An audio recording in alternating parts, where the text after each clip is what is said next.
नमस्कार दोस्तों, मैं देवेंद्र पाल चौहान क्लासेस में आपका स्वागत और अभिनंदन करता हूं।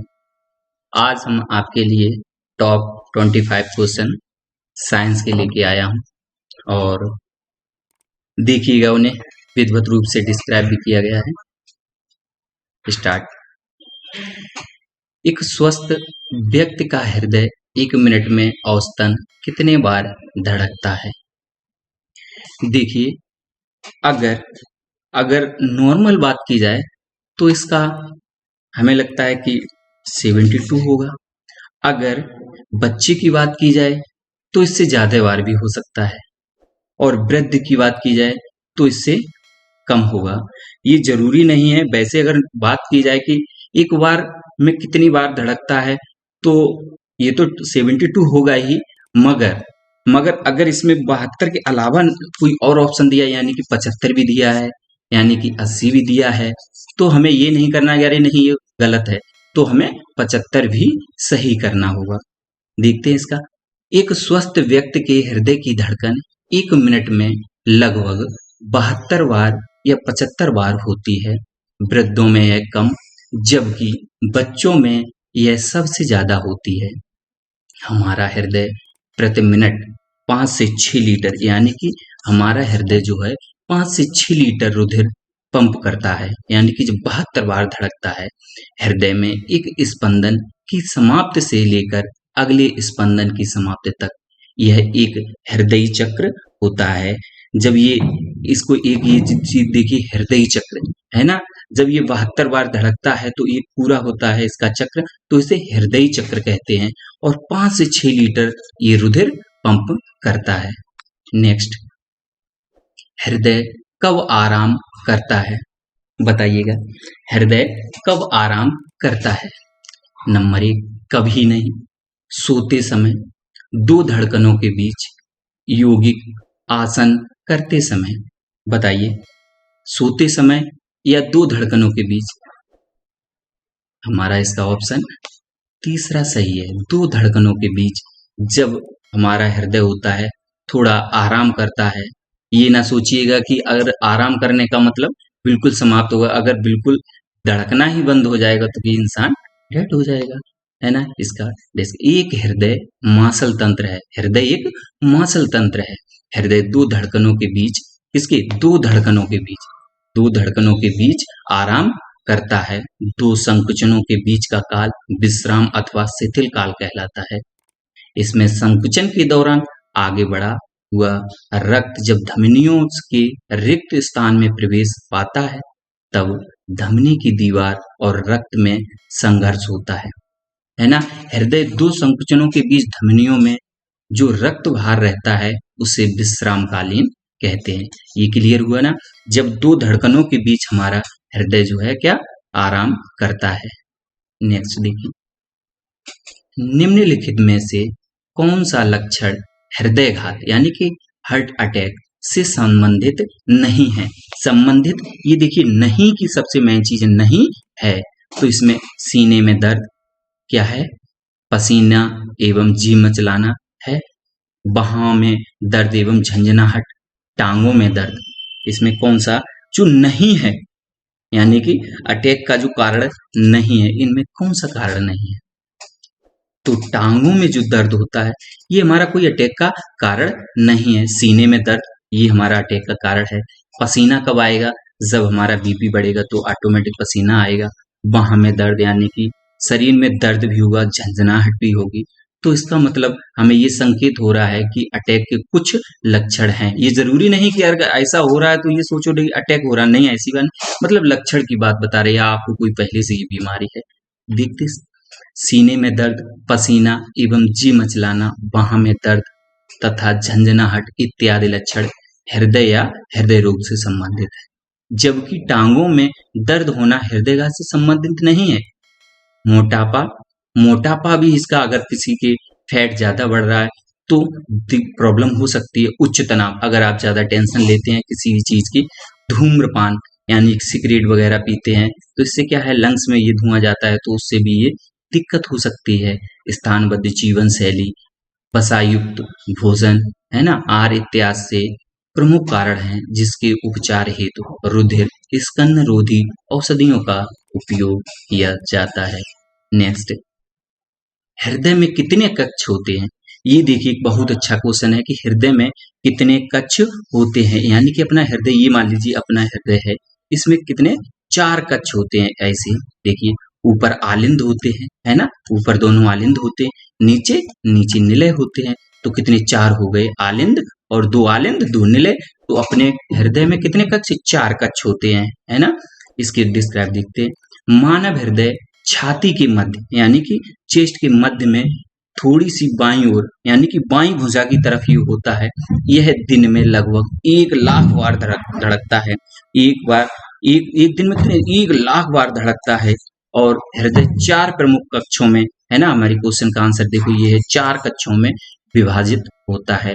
2 ऊपरी कक्ष होते हैं आलिंद, और नीचे क्या होते हैं, निलय कक्ष होते हैं।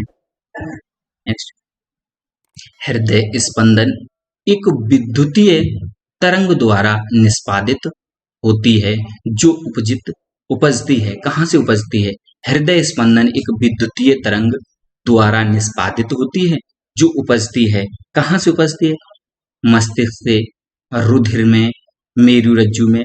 रुधिर में तो ऐसा नहीं है, मस्तिष्क ब्रेन से इसका कोई संबंध है ना, या मेरुरज्जु से भी, ये तो दोनों है ही नहीं। अब ये यहाँ पे कंफ्यूज है, मस्तिष्क से भी हो सकता है, हृदय पे, तो किससे है ये? तो हमारे किससे ही? हृदय से, है ना। नेक्स्ट देखते हैं इसका, हृदय में ऐसी कोशिकाएं होती हैं, हृदय में क्या ऐसी कोशिकाएं होती हैं जो विद्युत तरंग उत्पन्न करती हैं, इन्हें पेज मेकर।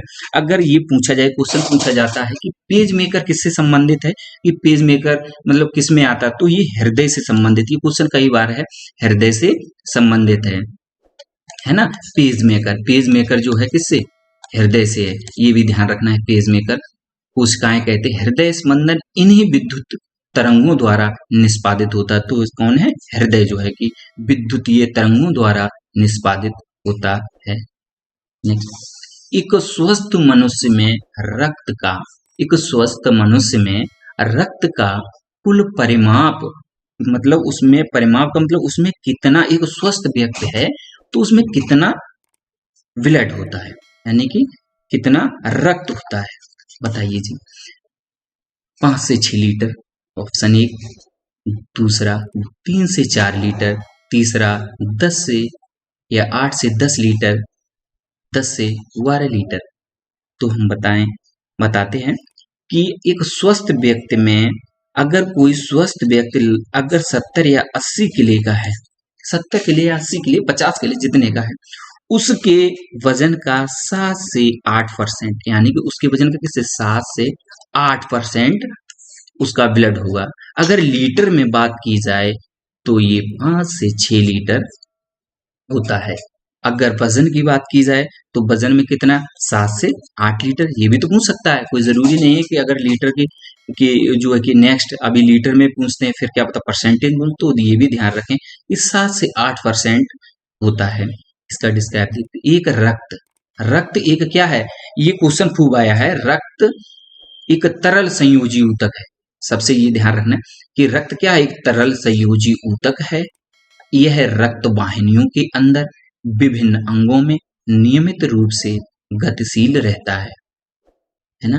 मनुष्य के शरीर में रक्त की मात्रा शरीर के भार के लगभग 7 से 8%, कितनी? 7 से 8% होती है। अतः एक 70 किलोग्राम भार वाले, कोई जरूरी है 70 यानी 50 किलो वाले भार है, अगर उसका कितने, तो 7 से 8% देख लीजिए, 7 पना 35, लगभग 3.5 लीटर 4 लीटर होगा। जितना भाई वजन कम होगा तो जाहिर सी बात है रक्त भी कम होगा, है ना। रक्त की मात्रा के 7 से 8%, 70 किलोग्राम भार वाले स्वस्थ वयस्क मनुष्य के शरीर में लगभग 5 से 6 लीटर रक्त होता है, जो उसके संपूर्ण शरीर के भार का, अगर भाग का भार उसके बताएं तो लगभग 1/13%, परसेंटेज में कितना था? 7 से 8% था। अगर उसके शरीर के भार का लगभग भाग पूछा जाए तो 1/13 भाग, यानी कितना? 1/13 13 भाग। नेक्स्ट, रक्त होता है। देखिए आ भी गया क्वेश्चन, रक्त होता है। रक्त क्या, एक संयोजी ऊतक, एक उपकलित ऊतक, उपर्युक्त दोनों, उपर्युक्त में से कोई नहीं। तो रक्त क्या होता है, एक अभी अभी अभी बताया था, रक्त एक तरल संयोजी, है ना, तरल संयोजी ऊतक होता है। अब इस पे क्या है कि एक संयोजी, तरल नहीं दिया कोई बात नहीं, तो एक संयोजी ऊतक होता है ना। रक्त एक तरल संयोजी ऊतक है। रक्त वाहिनियों में प्रभावित होने वाला यह गाढ़ा, यह कैसा गाढ़ा लाल चिपचिपा रंग का द्रव्य हीमोग्लोबिन पिगमेंट के कारण होता है।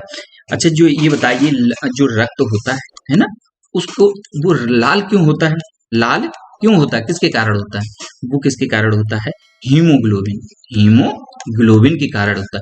हीमो में जो ग्लोबिन होता है, ग्लोबिन एक प्रोटीन होता है, और हीमो क्या होता है, लोहा, लोहे के कारण, मतलब हीमोग्लोबिन में सबसे ज्यादा होता क्या है, लोहा, लोहा। और जो लाल रक्त होता किसके कारण, हीमोग्लोबिन के कारण। इसीलिए कहा जाता है कि आप अगर खून की कमी है तो पालक ज्यादा खाएं, है ना। पालक खाने से क्या होता है कि हमारी हीमोग्लोबिन की शुद्धता, यानी कि रक्त की शुद्धता होती है, रक्त बढ़ता है ना। आंखों में दिक्कत हो और कोई दिक्कत होती है तो उसमें काफी फायदा मिलता है ना, हीमोग्लोबिन के कारण होता है।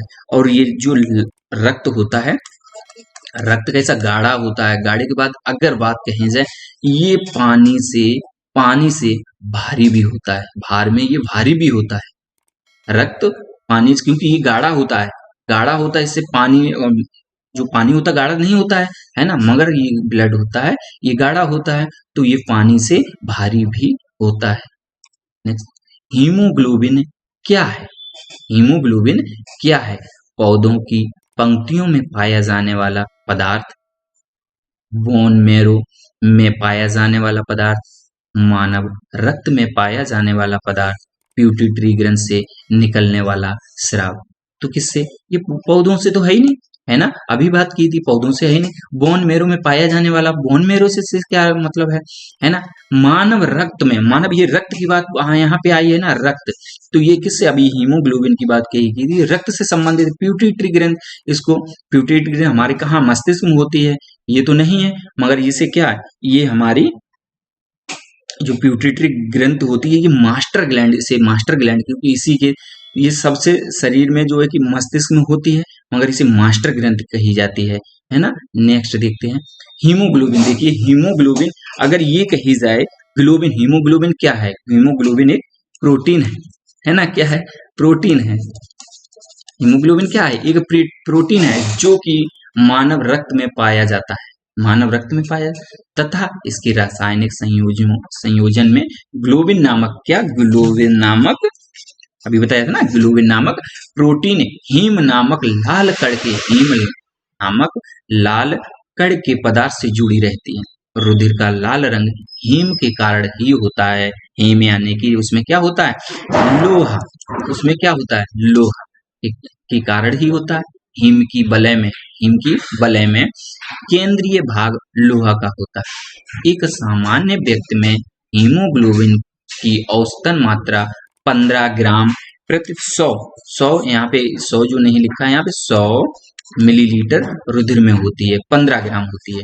तथा शरीर में गैसों के परिवहन, ये हमारा जो होता है हीमोग्लोबिन, इसका काम क्या है, यानी रक्त का काम क्या होता है, ये हमारे शरीर में ऑक्सीजन लेके पूरे शरीर का संचार करता है, पूरे शरीर में ये पहुंचाता है। रक्त जो है कि हमारे जो पूरे शरीर में जाता है, ये ऑक्सीजन लेता है, ऑक्सीजन ले जाता है और पूरे शरीर में ये पहुंचाता है।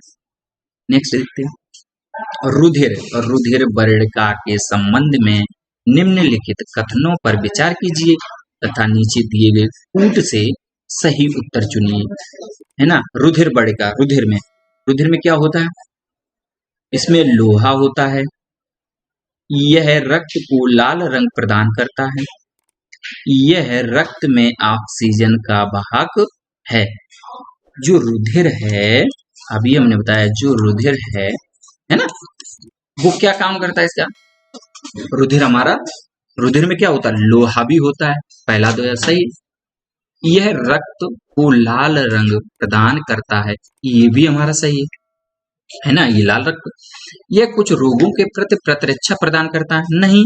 आरबीसी जो होता है, क्या आरबीसी जो हमारा होता है, ये हमारे रक्त की मतलब प्रतिरक्षा प्रदान नहीं करता है ना। ये रक्त में ऑक्सीजन का वाहक होता है, बिल्कुल सही बात, ये रक्त में ऑक्सीजन का वाहक भी होता है। तो कौन सा, पहला, दूसरा, चौथा, किसमें सही है देखिए, पहला, दूसरा, तीसरा, दूसरा, तीसरा, चौथा, पहला, दूसरा, चौथा, इसका मतलब कौन सा, हमारा तीसरा, सही है। नेक्स्ट, ये देखिए इसका क्या, कल रुधिर का कुछ कुल रुधिर का, यहाँ पे कुल लिखिए, कुल रुधिर का लगभग 55% भाग प्लाज्मा, हमारा जो टोटल रुधिर होता है, यानी कि हम यहाँ देखते हैं हमारा टोटल रुधिर कितना 100 हुआ, इसमें क्या हुआ, कितना 55%, 55% क्या प्लाज्मा होता है, यानी कि 45% क्या हुआ, रुधिर कणिकाएं हुई। अब रुधिर कणिकाएं हुई, रुधिर कणिकाओं में भी 3 भाग होते हैं, रुधिर कणिकाओं में कितने होते हैं, 3 भाग होते हैं, 3 भाग, यानी कि श्वेत, वो लाल, पहले देख लीजिए, लाल, लाल रक्त कणिकाएं, है ना, लाल रक्त कणिकाएं, श्वेत, है ना, और प्लेटलेट्स। तो देखिए इसी है, 3 प्रकार की होती हैं, लाल रक्त कणिकाएं होती हैं, श्वेत रक्त कणिकाएं होती हैं, श्वेत रक्त कणिकाएं होती हैं, प्लेटलेट्स होती हैं, प्लाज्मा में लगभग, और प्लाज्मा होता है ना, प्लेटलेट्स। इसके बाद प्लाज्मा में लगभग 91% जो प्लाज्मा होता है, कितना 45% अपने ब्लड में है, 45%, इसमें जो प्लाज्मा होता है उसमें 91% जल होता है, 91% जल, तथा से 9% भाग में विभिन्न प्रकार के कार्बनिक पदार्थ होते हैं। लाल रुधिर कुल रुधिर का लगभग 40% भाग होता है, लाल रुधिर जो है कुल रुधिर का 40% भाग होता है, यह रुधिर का कोशिकीय भाग है। रुधिर की लगभग 90% लाल रक्त कणिकाएं, जो रुधिर में जो रुधिर होता है ना, कणिकाएं होती है, उनमें 19% लगभग कितनी होती, लाल रक्त कणिकाएं होती है ना, लाल रक्त कणिकाएं। बाद बाकी क्या होती है, श्वेत रक्त, और ये तुम्हारा प्लेटलेट्स होती हैं, है ना। तो लाल रुधिराणुओं में क्या हीमोग्लोबिन नामक प्रोटीन पाया जाता है, ये बता चुके, हीमोग्लोबिन ऑक्सीजन का परिवहन करता है, इसमें हीम नामक लाल रंग का पदार्थ पाया जाता है, जो इसे लाल रंग प्रदान करता है। रोगों के प्रति प्रतिरक्षा प्रदान करने का कार्य, हाँ, रोगों के प्रति, अभी आया था इससे पीछे, रोगों के प्रति जो प्रतिरक्षा प्रदान करता है वो कौन, हमारी डब्ल्यूबीसी होती है, क्या होती है, डब्ल्यूबीसी होती हैं, जिन्हें वीर सिपाही कहते हैं। ये देखिए बड़ा अच्छा क्वेश्चन है, यहाँ पे देखो निकलेगा वीर सिपाही, अगर ये आ जाए, वीर सिपाही किसे कहते हैं, आरबीसी, डब्ल्यूबीसी, प्लेटलेट्स, प्लाज्मा, या ऐसे है, तो हमें कौन है, डब्ल्यूबीसी, डब्ल्यूबीसी को वीर सिपाही की संज्ञा दी जाती है। नेक्स्ट, किस प्राणी के जीव द्रव्य में हीमोग्लोबिन का विलय हो जाता है, किसमें विलय हो जाता है, किस प्राणी के जीव द्रव्य में हीमोग्लोबिन का विलय हो जाता है, कौन सा ऐसा प्राणी है, मेढक, मत्स्य, मानव, केंचुआ, है ना। तो केंचुआ, केंचुआ इसको देखते हैं, केंचुआ एक एनीलिड प्राणी है जिसमें हीमोग्लोबिन प्लाज्मा में घुला होता है, जबकि अन्य कोशिकाओं में प्रोटीन लाल रुधिर कणिकाओं में पाया जाता है। केंचुए में रुधिराण रंगहीन तथा केंद्र मुक्त होते हैं, और इस जंतु में परिसंचरण तंत्र बंद प्रकार का होता है।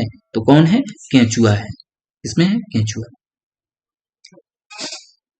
इनमें से रक्त दाब का मापक यंत्र कौन सा है, स्फेरोमीटर, एनीमोमीटर, एमीटर, स्फिग्मोमैनोमीटर। तो कौन सा हुआ, ये तो है नहीं, है ना, ये भी नहीं है, एमीटर ये भी नहीं है, तो कौन सा बचा, थर्ड वाला, स्फिग्मोमैनोमीटर है। नेक्स्ट, अब देखिए, निम्न रक्त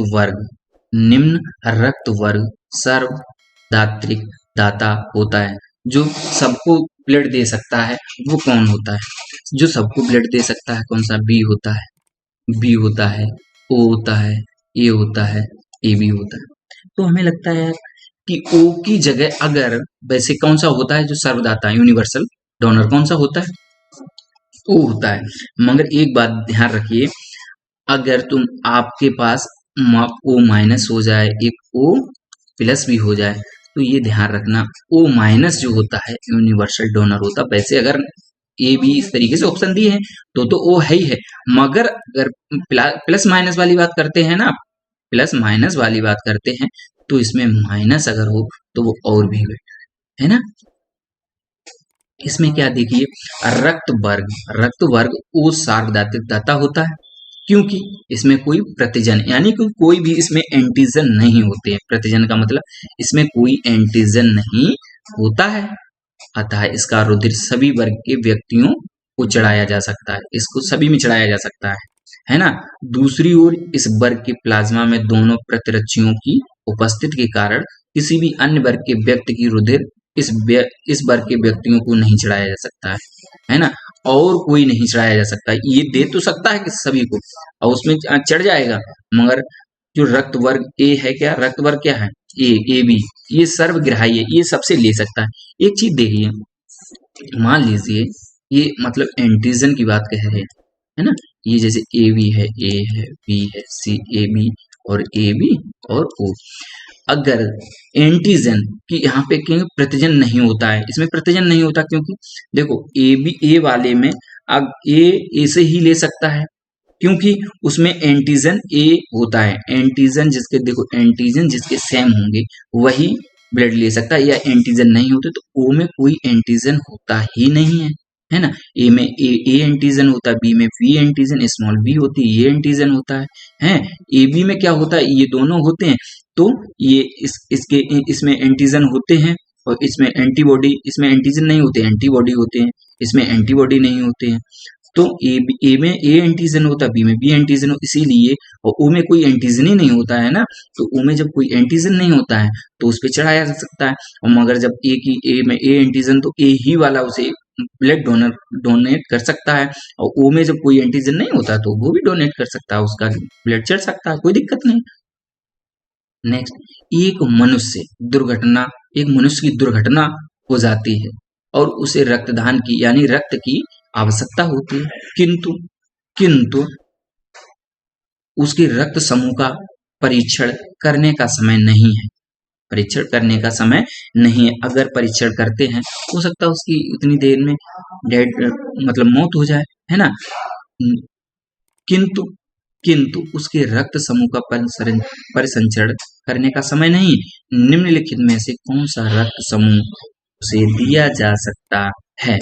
अब देखो वही बात आ गई, O प्लस O माइनस आ गई, है ना। अभी यही बात है कि अभी तक जैसे कोई एग्जाम है, छोटे छोटे एग्जाम होते हैं तो उनमें क्या होता है कि O दिया तो मार दिया। अगर माइनस प्लस वाली बात आ जाए तो मेरे भाई किसको माइनस वाले को प्योरिटी दी जाएगी, O माइनस वाला हम बिगड़ सोचे समझे उस पर चढ़ा सकते हैं, बच जाएगा, है ना। इसके देखते हैं 1900 ईस्वी में कार्ल लैंडस्टीनर ने 4 रक्त समूहों की देखो किसने की थी, 1900 ईस्वी में कार्ल लैंडस्टीनर ने 4 रक्त समूहों की खोज की थी, ए बी ओ खोज की थी। बाद में ये पता चला कि ये ब्लड ये तो 4 ग्रुप पता चल गए थे, फिर भी क्या हुआ कि ब्लड एक दूसरे को डोनेट करते थे, जैसे ही ब्लड चढ़ता था व्यक्ति खत्म हो जाता था। ये बड़ी समस्या की मतलब अब क्यों खत्म हो रहा, बाद में ये पता चला कि एक बाद में रीसस बंदरगाह पे ये प्रयोग किया गया। किस पे, रीसस बंदरगाह पे प्रयोग किया गया, बंदर में एक अलग फैक्टर ढूंढा गया, फैक्टर RH फैक्टर, है ना। RH फैक्टर ढूंढा गया। RH फैक्टर में क्या पता चला, प्लस माइनस का पता चला। RH फैक्टर में किसका, प्लस माइनस का पता चला। तब ये देखो जिसे RH फैक्टर नाम दिया गया, है ना। जहां रक्त समूह ए में एंटीजन ए पाया जाता है, ए में अगर एंटीजन ए पाया जाता है तो ये अब ए वाला ए ही डोनेट कर सकता है ना, बात सही। और रक्त समूह बी में बी एंटीजन उपस्थित रहता है, जबकि ए बी में ए और बी एंटीजन दोनों होते हैं। जब इसमें ए होता है, ए वाला तो ए है, बी वाले बी में दोनों एंटीजन होते हैं, दोनों ओ में कोई एंटीजन नहीं। ये बात क्लियर पीछे भी हो गई थी ना कि ओ में कोई एंटीजन नहीं होता है। अगर पूछा भी जाए मेरे भाई कि ओ में ऐसा क्या है जो सभी को दे सकता है, अरे भैया उसमें ये बात है कि ब्लू ब्लड इसलिए दे सकता है कि उसमें कोई एंटीजन नहीं होते, एंटीबॉडी होती है मगर एंटीजन नहीं होते हैं, इसलिए वो दे सकता है ना। किसी खास रक्त समूह के रक्त को जब विपरीत रक्त समूह से मिलाया जाता है तो रक्त के थक्के के रूप में जमना स्टार्ट होगा। किसके रक्त के जैसे ही रक्त का थक्का जमना स्टार्ट हुआ, व्यक्ति खत्म हो जाएगा। जिसकी रक्त स्कंदन करते हैं, चूंकि ओ माइनस समूह के रक्त में ना तो कोई एंटीजन उपस्थित हो रहता है और ना कोई RH फैक्टर, अतः इस रक्त समूह का रक्त किसी व्यक्ति को देने पर कोई स्कंदन नहीं होगा। क्लियर बात आज आप समझे होंगे हमारी कि O माइनस क्यों दिया जाएगा, है ना। O माइनस का क्या कारण है कि A को A ही क्यों दिया जाएगा, B को B ही क्यों देगा, है ना। कोई भी दे सकता है, नहीं। अगर किसी ने ये रक्त एक दूसरे को बगैर जांच के दिया है ना, तो वो खत्म हो जाएगा, क्योंकि रक्त का थक्का जम जाएगा, वो खत्म हो जाएगा। नेक्स्ट, रक्त समूह की खोज की। रक्त समूह की खोज किसने की? अरे अलेक्जेंडर फ्लेमिंग ने, विलियम हार्वे ने, रॉबर्ट कोच ने, कार्ल लैंडस्टीनर ने। देखो किसमें है ना। अरे इसका आंसर नहीं दिया। अच्छा, रक्त समूह की खोज किसने की? अलेक्जेंडर फ्लेमिंग ने, है ना। इसकी खोज किसने की? अलेक्जेंडर फ्लेमिंग ने की। रक्त समूह की खोज कौन सी? रक्त समूह की खोज अलेक्जेंडर फ्लेमिंग ने की। ठीक, नेक्स्ट, RH कारक का नाम संबंधित है एक प्रकार से। जो RH फैक्टर था ना, RH फैक्टर था जिसमें प्लस माइनस के बारे में पता चला था कि कौन सा प्लस है कौन सा माइनस है। अभी तो आप अपने लोग कहते हैं हमारा A प्लस है ना, या B प्लस है या B माइनस है, ये दिक्कत है। तो ये RH कारक का नाम संबंधित है किससे? ये RH फैक्टर का पता लगाया गया था किससे? एक बंदर से, कभी नहीं बंदर से। बंदर से RH फैक्टर का पता लगाया गया था। जो कौन सा? रीसस बंदर था, रीसस बंदर था, रीसस, है ना, रीसस बंदर था, उससे RH फैक्टर का पता लगाया गया था। नेक्स्ट, यदि यदि एक पिता के रक्त वर्ग A है, यदि एक पिता का रक्त वर्ग क्या है? A है, माता का O है, तो बताइए कि उसके पुत्र का निम्नलिखित में से कौन सा रक्त वर्ग हो सकता है। इसको थोड़ा डिटेल में देखेंगे तो काफी टाइम लग जाएगा, है ना। तो B हो नहीं सकता, AB भी नहीं, तो इसके लिए कौन सा? O, यानी कि आंसर तीसरा है।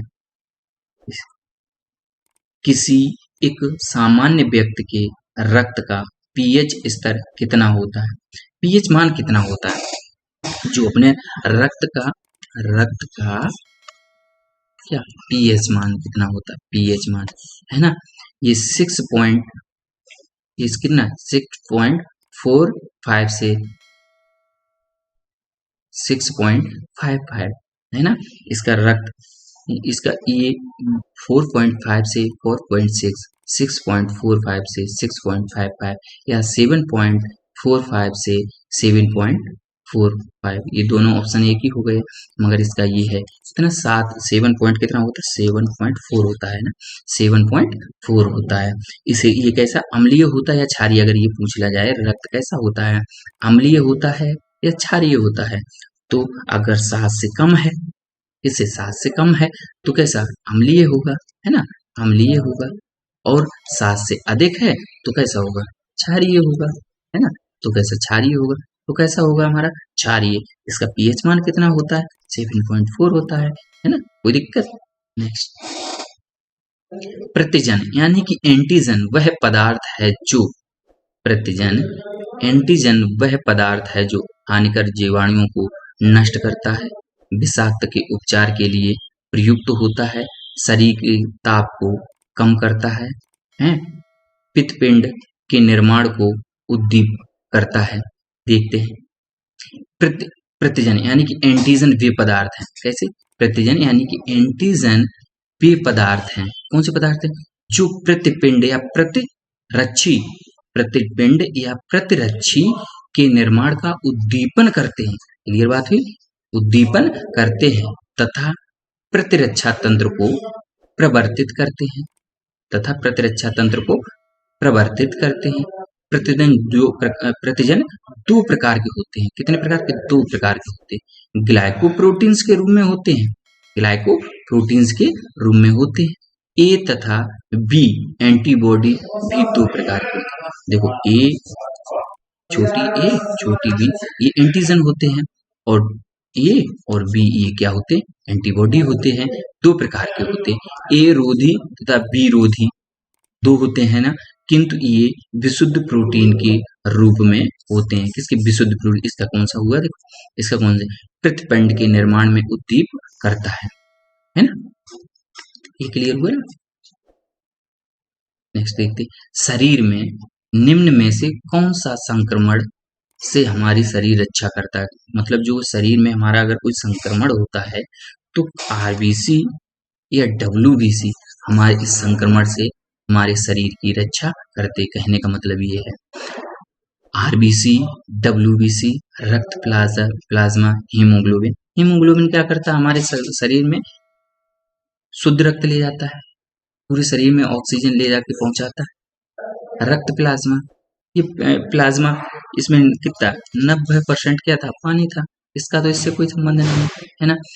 ये डब्ल्यूबीसी जो होती हैं, डब्ल्यूबीसी है ना, जब डब्ल्यूबीसी कम होने लगे, यानी कि जब आप वृद्ध होते हैं ना, तो वृद्ध होते हैं उस टाइम ये जानिए कि डब्ल्यूबीसी कम होने लगे हैं।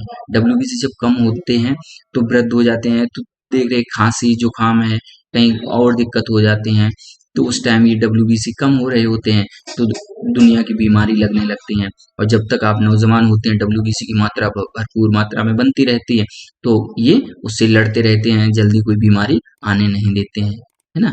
देखते डब्ल्यूबीसी, डब्ल्यूबीसी विशेष रुधिर कणिकाएं होती हैं, जैसे रुधिर कणिकाएं होती हैं जो कि शरीर के किसी रोग से संक्रमित होने पर उस विशेष संक्रमित स्थल पर पहुंचकर हानिकारक जीवाणुओं, विषाणुओं, है ना, कवकों इत्यादि का भक्षण करके शरीर का संक्रमण से सुरक्षा प्रदान करती हैं। कौन, डब्ल्यूबीसी, ध्यान रखना डब्ल्यूबीसी, है ना। इसके अलावा ये शरीर के प्रतिरक्षण, एलर्जी, है ना, तथा अति संवेदनशीलता की स्थिति में महत्वपूर्ण कार्य करती हैं। डब्ल्यूबीसी हमारे लिए बहुत जरूरी है। जब डब्ल्यूबीसी कम होने लगती हैं तो हमारे पास बीमारियां आना स्टार्ट हो जाती हैं। नेक्स्ट, रुधिर के प्लाज्मा में निम्नलिखित में से किसके द्वारा, रुधिर के प्लाज्मा में निम्नलिखित में से किसके द्वारा एंटीबॉडी निर्मित होती है। एंटीबॉडी है ना, एंटीजन एंटीबॉडी जो रुधिर के प्लाज्मा है, प्लाज्मा यानी, तो प्लाज्मा में निम्न में से किसके द्वारा एंटीबॉडी निर्मित होती है। एंटीबॉडी मोनोसाइट, लिम्फोसाइट है, यूसिनोफिल्स या न्यूट्रोफिल्स। देखो जो लिम्फोसाइट होती है ना, लिम्फोसाइट होती हैं, इनमें क्या होता है, ये हमारे किसमें, डब्ल्यूबीसी में पाई जाती है, डब्ल्यूबीसी में पाई जाती है। तो लिम्फोसाइट जो होती हैं एंटीबॉडी निर्मित होती हैं। देखते हैं, रुधिर के प्लाज्मा में लिम्फोसाइट द्वारा एंटीबॉडी प्रतिरक्षा प्रोटीन से निर्मित होती है। यहाँ में प्रतिरक्षा की बात, जब जहां भी प्रतिरक्षा की बात आती है, जैसे ही प्रतिरक्षा की बात करते हैं तो आप समझ जाइए कि डब्ल्यूबीसी की बात हो रही है ना। डब्ल्यूबीसी का काम ही है हमारे शरीर की रक्षा करना, है ना, कोई भी बीमारी से बचाना, तो हमारा डब्ल्यूबीसी ही काम करता है। जो आगे देखते हैं, जो कि विष पदार्थों को निष्क्रिय करते हैं, मतलब जो विषैले पदार्थों को निष्क्रिय करते हैं। लिम्फोसाइट सबसे छोटे श्वेत रुधिराणु, मतलब श्वेत रुधिराणु मतलब डब्ल्यूबीसी, किंतु संख्या से अधिक होते हैं। कुल डब्ल्यूबीसी का 20 से 30% होते हैं। वो जो टोटल डब्ल्यूबीसी होता है, उसका मान लो 100 होता है टोटल डब्ल्यूबीसी, उसके कम से कम 20 से 30% यही होते हैं। इनका केंद्रक बड़ा और गोले या एक और कुछ चिपटा सा होता है ना। और जो आरबीसी का होता है, आरबीसी का अगर आकार देखें तो ये उभयतल होता है। कितना, कैसा, उभयतल होता है। और इसका कैसा होता है, बड़ा गोला या एक और चिपटा सा होता है। लिम्फोसाइट गश्ती सेना की भांति का मतलब समझ पा रहे हैं ना आप, कि ये इस तरीके से हमारे ब्लड में सर्कुलेट होता है कि अगर कोई विषाणु आया या कोई जीवाणु कुछ भी आया तो उसे वहीं मृत कर देता है, वहीं मार देता है। इसीलिए गश्ती सेना की भांति समस्त शरीर में घूमता रहता है तथा तथा सुरक्षा तंत्र के सारे भागों के बीच सामंजस्य स्थापित करती है, सामंजस्य स्थापित करती है। नेक्स्ट देखते हैं। मानव रक्त की श्यानता का कारण है। मानव रक्त की श्यानता का कारण है रक्त में प्रोटीन, प्लाज्मा में बिंबाणु, रक्त में आरबीसी तथा डब्ल्यूबीसी। इसका देखें क्या है। मानव रक्त की श्यानता मुख्यतः प्लाज्मा में प्रोटीन, हीमोटोक्रिट, रक्त में लाल रुधिर कणिकाओं का आयतन प्रतिशत है। किसका है? प्लाज्मा का है, प्रोटीन का है, हीमोटोक्रिट, रक्त में लाल रुधिर कणिकाओं का आयतन प्रतिशत है आदि पर निर्भर करती है। रक्त में श्वेत रुधिर कणिकाओं, प्लेटलेट्स की उपस्थित का उसकी श्यानता पर कोई प्रभाव नहीं पड़ता है। देखो इसका कौन सा आंसर हुआ, यानी कि मानव रक्त की श्यानता का कारण है रक्त में प्रोटीन होना चाहिए, प्लाज्मा बिंबाणु, रक्त में आरबीसी तथा डब्ल्यूबीसी। इसका कौन सा? फोर्थ इसका सही है। इसमें ये तीनों की मतलब ये सबकी आवश्यकता पड़ती है मानव रक्त की श्यानता की। ठीक है ना। चौथा नेक्स्ट देखते हैं। ये देखो, मानव के श्वेत रक्त कणों का व्यास होता है। मानव के श्वेत रक्त कणों का व्यास होता है, कितना होता है? लगभग कितना होता है? 0.007 मिलीमीटर, 0.7 मिलीमीटर, 0.07 मिलीमीटर या 0.007 मिलीमीटर। कितना है बताइएगा। इसका होता है कितना? 0.007 मिलीमीटर, है ना। नेक्स्ट, श्वेत रक्त कण प्राय मनुष्य में पाए जाते हैं। श्वेत रक्त से मनुष्य में ही पाए जाते हैं। इनकी संख्या लाल रक्त कणों से कम होती है। ये दो प्रकार के होते हैं, कणिकामय और कणिका विहीन। श्वेत रक्त कणिकाएं कैसी? कणिकामय होती हैं, कणिका विहीन। श्वेत रक्त कण हमारे शरीर में आए हैं। लिम्फोसाइट जो है एक प्रकार की श्वेत रक्त कणिकाएं होती हैं, ऐसी लिम्फोसाइट, जिनका व्यास 7 माइक्रोमीटर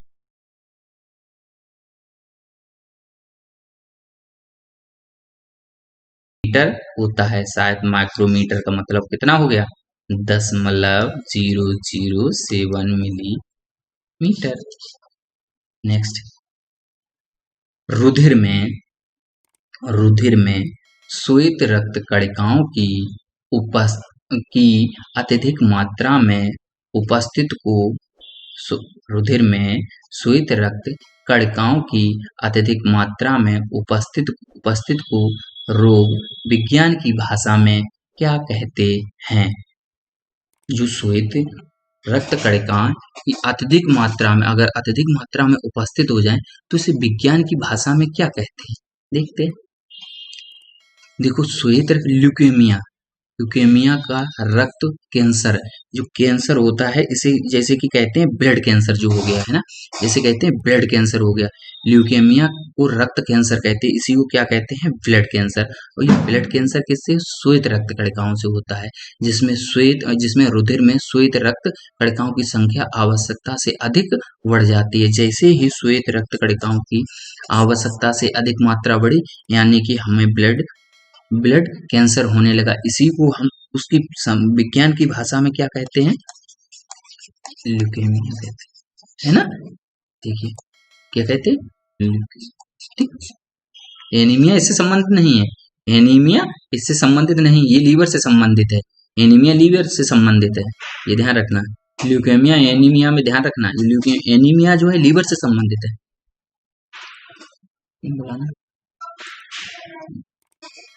नहीं बुला देना।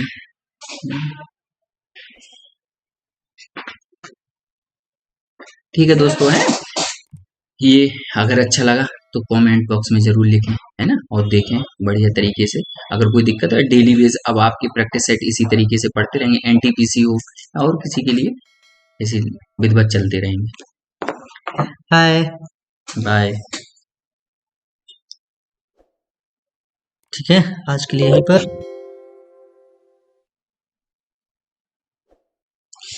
अगली मैथ क्लास है ना, आ जाइएगा।